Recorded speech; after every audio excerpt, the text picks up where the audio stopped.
In his infancy, Natsu Dragneel was a pretty normal child living in a pretty normal village. And then a bunch of dragons toasted the town and killed everybody, including him. The end.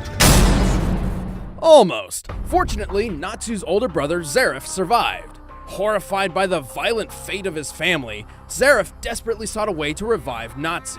Eventually, he discovered the connections between life, death, and magic, and became obsessed. And so he became the most evil and powerful mage ever, cursed to live forever and ruin everyone's lives. But everything worked out, I guess, because he brought Natsu back. Just one catch, Natsu had to be revived as a demon, though this gave him the potential to become even more powerful than Zareth. Unfortunately, Zareth had become incredibly dangerous to be around. Fearing for his brother's safety, he left Natsu in the care of his friend Igneel, who just so happened to be the Fire Dragon King. Natsu got adopted by a freaking dragon. Kinda weird since the dragon killed him in the first place and his family, but whatever. Dragon Dad ended up teaching little Natsu Dragon Slayer magic, a school of mystical martial arts developed specifically to kill dragons. Wait, man, it's really back and forth with these dragons, isn't it? Regardless, Igneel eagerly accepted his role as adoptive father. He taught Natsu how to read, write, and fight. But then when Natsu came of age, Igneel suddenly sent him through a time machine and poof! Before he knew it, Natsu was trapped 400 years in the future and abandoned by the only father figure he ever really knew. I know that feel, little buddy. I know that feel.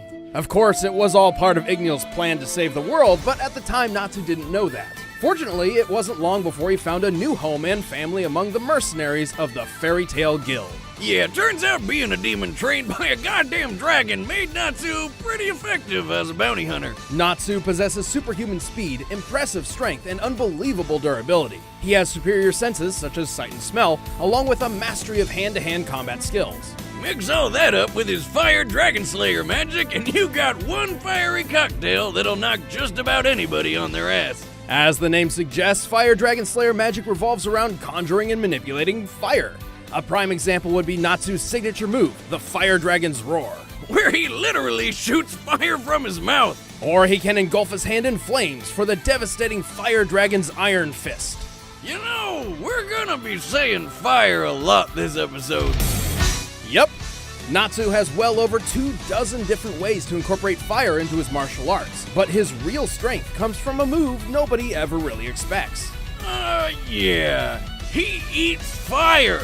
Like all mages in the fairy tale world, Natsu has a limited pool of magic, but consuming fire actually replenishes it. Not only that, he can consume a few different types of elemental magic as well, including lightning. Talk about a shocking appetite. And because this is anime, eating lightning gives Natsu access to an all-new form, Lightning Fire Dragon. With this, Natsu's abilities are enhanced with electricity, giving him a brand new element of power. To increase his fire abilities, Natsu can enter Dragon Force. This greatly increases his Dragon Slayer magic and physical prowess, bringing Natsu closer to the strength of a full-grown dragon. He's even starting to look like a dragon now. You think that's like an awful traumatic reminder when he looks at himself? But when his Dragon Slayer abilities aren't enough, Natsu enters his strongest mode yet, Fire Dragon King mode. In this form, Natsu has access to techniques only the most powerful of dragons could wield, such as the Demolition Fist and the Fire Dragon King's Roar.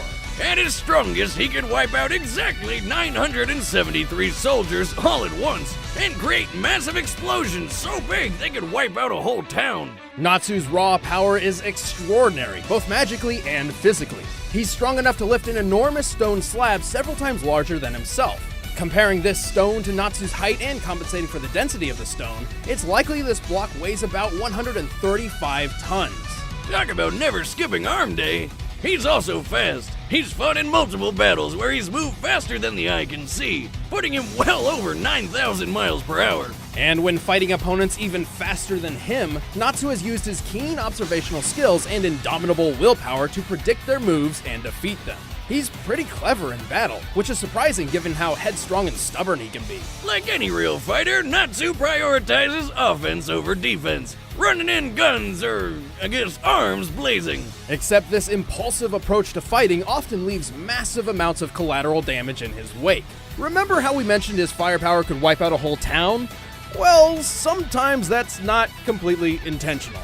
In fact, this hasty attitude may be his greatest weakness. Nah, his greatest weakness is how easily he gets motion sick. Put him on a moving car or boat and he'll be hurling in a matter of seconds. That flying cat following him around should start carrying vomit bags. Yeah, that's one of the stranger downsides of Dragon Slayer magic. Natsu's dragon-like senses can overload his semicircular canals, creating a feeling similar to vertigo. But more importantly, Natsu has a bad habit of burning through his available magic rather quickly. Yeah, but who cares? He can just chow down on some tasty flames or lightning to replenish his magic. Just one problem. Consuming any fire or lightning that Natsu has created himself will not replenish his reserves. Huh. Oh well, Natsu's still a badass. He really is the Fairy Tale Guild's trump card for whenever things go south. And he continues to fulfill his old dragon dad's wish of making the world a safer place by setting it on fire. I think it's time we stop playing around. Let's get down to the real fight. I'm gonna shatter you into a million pieces. In the age 763, peace had returned to the Earth. Unsung heroes, led by the Super Saiyan Goku, had saved the world from an evil galactic tyrant. Everything seemed pretty hunky-dory until a mysterious time traveler showed up out of nowhere with a grave warning. In just 3 years' time, 2 deadly androids would rise up and ravage the Earth, all while wearing the mark of the long-forgotten Red Ribbon Army. This sounds like it's gonna get complicated real fast. To be brief, the Red Ribbon Army was the greatest military force ever known, even greater than the Earth's entire armed forces combined. Until a tiny monkey child named Goku strolled through and wrecked their shit. Dr. Gero, founder and lead scientist of the Red Ribbon Army, held a grudge against Goku for over 20 years. Like any mad scientist hell-bent on revenge, the good doctor got back to doing what he did best. Building murder bots! And so he designed some of his deadliest creations to date, Android 17 and Android 18. Though Android isn't entirely accurate. 17 and 18 were actually humans once, siblings even. So that makes them cyborgs, not androids. You'd think a doctor with Gero's prestige would know the difference. I'll just chalk it up to a classic case of revenge madness. That happens to the best of us. Android 18's real name is Lazuli, which sounds like some sort of Italian pasta dish. No wonder she kept the name 18 after brutally murdering her maker. Yeah, Android 18 and her brother were pretty unruly and a force to be reckoned with. Gero, even with his own cyborg body, didn't stand a chance. With nothing better to do, the twins set off to ravage the world as predicted. But this time, something changed. After witnessing the compassion of the heroes, including a bald, vertically challenged martial artist named Krillin, 18 had a change of heart and joined the good guys. She even wound up starting a family with Krillin. Nice! Give it up for Krillin! Not only is he punching above his bracket, but he's laying pipe above it as well. Plus, 18 doesn't really age, so that's a serious win.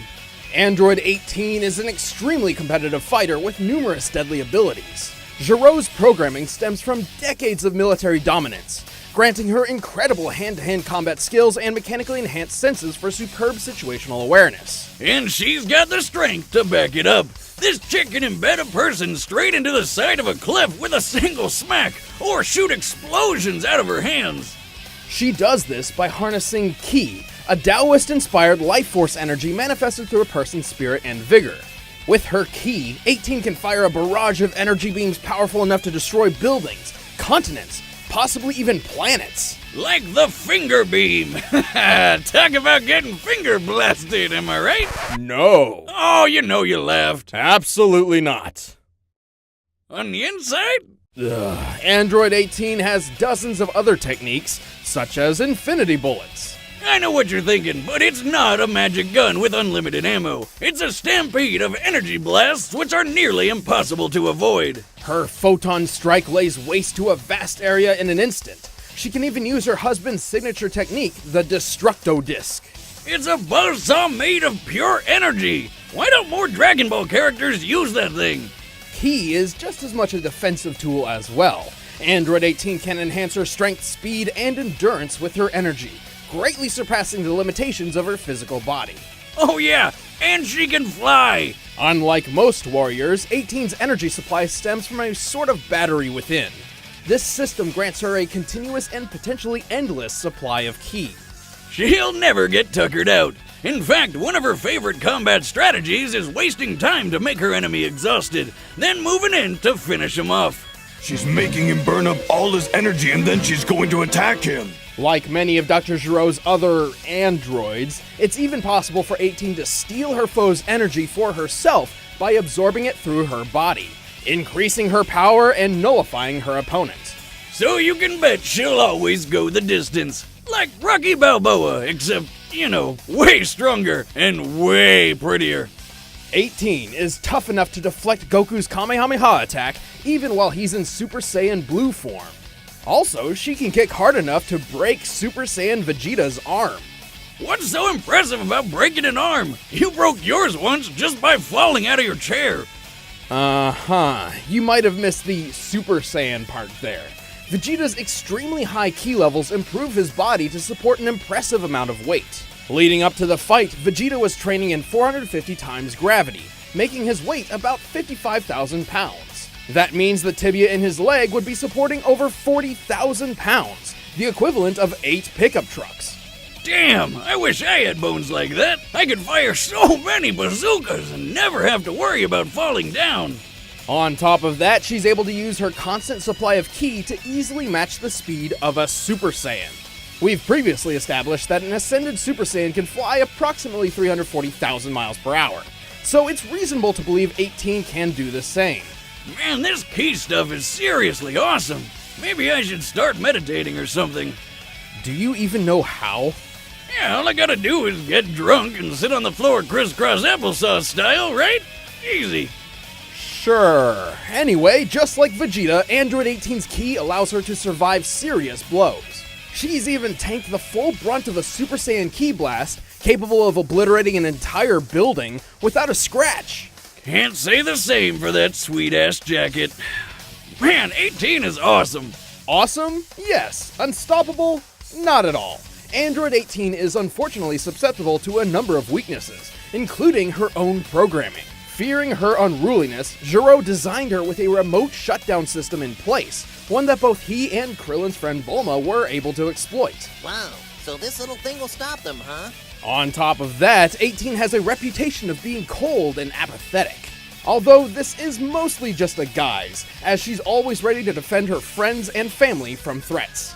She even joined Goku, the man she was originally programmed to kill, for an interdimensional tournament bent on saving the universe from annihilation.